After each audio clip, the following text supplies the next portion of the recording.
Question 8, a percentage problem, and it's one of those problems where we're told the result of a sale in this case, and we've got to work backwards to find the normal price, or the price before the discount was applied. So we start off with a normal price, and then what the shopkeeper did is he took 40% of that normal price, and the shopkeeper reached the sale price of £660. So getting rid of this percentage sign, n minus 0.4 of n equals 660. So therefore 0.6n is equal to 660, and therefore n is equal to 660 divided by 0.6.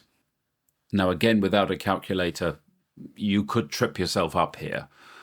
I would go 660 divided by 6 over 10 is the same as 660 multiplied by 10 over 6.